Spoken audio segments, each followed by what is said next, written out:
అందమైన అడవిలో ఒక చెట్టు కింద తొర్రలో ఒక ఎలుక నివసిస్తూ ఉండేది. రోజు ఏనుగు అదే మార్గం గుండా వెళ్తూ వస్తూ ఉండేది. అయితే ఏనుగుకి ఒక రోజున బాగా ఎండకు అలసిపోయి ఆ చెట్టు కింద విశ్రమించాలి అనుకుంది. అయితే ఆ చెట్టు కిందకెళ్ళి విశ్రమిస్తుంది. ఆ విషయాన్ని ఎలుక గమనిస్తుంది. గమనించి, అబ్బా, ఈ ఏనుగు ఎంత అందంగా ఉందో, ఈ ఏనుగుతో స్నేహం చేయాలనిపిస్తుంది నాకు. ఈ ఏనుగు నిద్ర లేచాక ఏనుగుతో స్నేహాన్ని, సఖ్యతని కుదుర్చుకోవాలి అని అనుకుంటుంది మనసులో. అంతలో ఏనుగు నిద్ర లేస్తుంది. అప్పుడు ఎలుక ఇలా అంటుంది, హాయ్ నేస్తం, నేను చిట్టెలుకని, ఇక్కడే ఉంటాను. నా ఇల్లు ఇదే. నువ్వు నిద్రిస్తున్నప్పుడు చూశాను. అప్పుడు నేను నీతో స్నేహం చేయాలి అని అనుకున్నాను. మనిద్దరం స్నేహం చేద్దామా?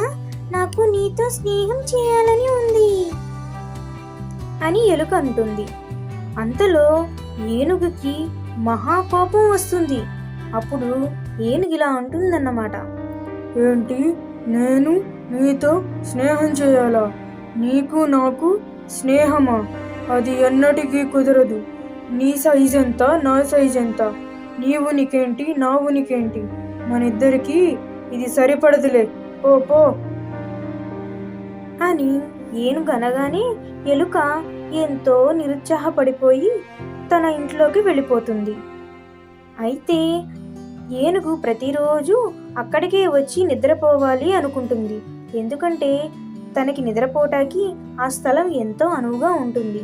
దాంతో ప్రతిరోజు ఏనుగు ఆ చెట్టు కిందకు వచ్చి విశ్రమించాలి అనుకుంటుంది. అలాగే తరువాత రోజు కూడా ఏనుగు అదే చెట్టు కిందకి వచ్చి విశ్రమిస్తుంది. ఎలుక ఆ విషయాన్ని గమనిస్తుంది. గమనించి మరలా వచ్చి ఏనుగుతో మాట్లాడదామని ఏనుగు నిద్ర లెగవగానే తన దగ్గరికి వచ్చి ఇలా అంటుంది, నేస్తం, ఇప్పటికైనా నువ్వు మనసు మార్చుకోవా? మనిద్దరం స్నేహం చేద్దాం. ఎంతో చక్కగా ఉంటుంది. నాకు నీతో స్నేహం చేయాలనుంది. దయచేసి నా స్నేహాన్ని అంగీకరించు అని ఏనుగుని ఎలుక బ్రతిమలాడుతుంది. అందుకు ఏనుగు ససేమిరా ఒప్పుకోనంటుంది. ప్రతిరోజు ఇలాగే జరుగుతూ ఉంటుంది. ఒకరోజు తన బాధని చెట్టుపై నివసిస్తున్న కాకికి వెల్లడిస్తుంది. చూడు నేస్తం, ఏనుగుతో నాకు స్నేహం చేయాలనుంది. కానీ ఏనుగేమో నాతో స్నేహం చేయడానికి అస్సలు ఒప్పుకోవడం లేదు. ఏం చెయ్యాలో అర్థం కావట్లేదు. తనకెందుకు నేనంటే అంత చిన్న చూపు అస్సలు అర్థమే కావడం లేదు. దాంతో కాకి ఇలా అంటుంది, సరేలే, దేనికైనా సమయం రావాలి. ఆ కాలమే ఎవరేంటో వివరిస్తుంది.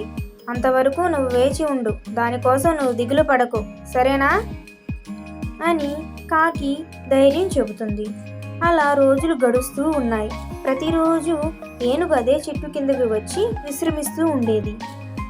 అదే అదునుగా చూసుకొని ఒక వేటగాడు ప్రతిరోజు ఆ ఏనుగుని వెంబటిస్తూ ఉంటాడు. ఒక రోజున అదును చూసుకొని దాన్ని బంధించాలి అనుకుంటాడు. ఆ సమయం రానే వచ్చింది. ఒక పెద్ద వల తీసుకొచ్చి ఏనుగు నిద్రపోతున్న సమయంలో ఏనుగును బంధిస్తాడు వేటగాడు. వాహనం తీసుకురావడానికని వేటగాడు బయలుదేరి వెళ్తాడు. ఈ విషయాన్ని ఎలుక చూసి గమనిస్తుంది. ఏనుగు చాలా బాధపడుతూ కష్టపడుతూ ఉంటుంది. నన్ను ఎవరైనా కాపాడండి, నన్ను రక్షించండి, ఏంటి ఈ వల?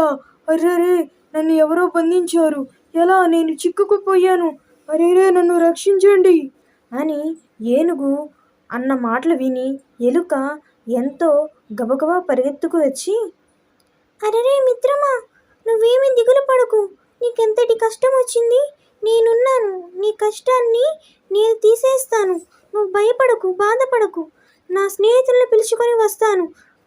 నువ్వు అధైర్యపడమాకు అని ఎలుక గబగబా వెళ్ళి తన తోటి మిత్రుల్ని తోటి ఎలుకల్ని పిలుచుకొని వస్తుంది. ఆ ఎలుకలన్నీ చకచకా వలని తమ పళ్ళతోటి కొరికివేస్తాయి. దాంతో బందీగా ఉన్న ఏనుగు ఒక్కసారిగా ఊపిరి పీల్చుకుంటుంది. దాంతో ఏనుగు ఎంతో సంతోషిస్తుంది. చాలా ధన్యవాదాలు మిత్రమా. నువ్వు నాతో స్నేహం చెయ్యాలి అనుకున్నప్పుడు నేను ఎప్పుడూ నిన్ను నా దగ్గరికి చేరనివ్వలేదు.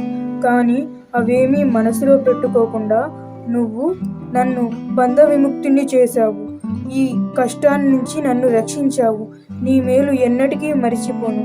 ఇక నుంచి నీతో స్నేహం చేయడానికి నేను సిగ్గుపడను, సంశయించను. ఇక నుంచి మనమిద్దరం స్నేహం చేద్దాం. నా తప్పును క్షమించు మిత్రమా. నువ్వు చేసిన ఈ సహాయాన్ని నేను ఎన్నటికీ మరువను అని ఏనుగు ఎంతో గంభీరంగా బాధపడుతూ ఎలుకతో అంటుంది. దానికి ఎలుక, అరే మిత్రమా, నువ్వు నాకు ధన్యవాదాలు చెప్పనవసరం లేదు. ఎందుకంటే మనిద్దరి మధ్య ఉన్నది స్నేహం. స్నేహం చేసేటప్పుడు ధన్యవాదాలకు తాగలేదు. మనిద్దరం ఒకరికొకరు తోడుగా ఉంటూ చక్కగా స్నేహాన్ని కొనసాగిద్దాం. నువ్వు నాతో స్నేహం చేస్తానన్నందుకు నాకు చాలా సంతోషంగా ఉంది. నేనే నీకు ధన్యవాదాలు చెప్తాను.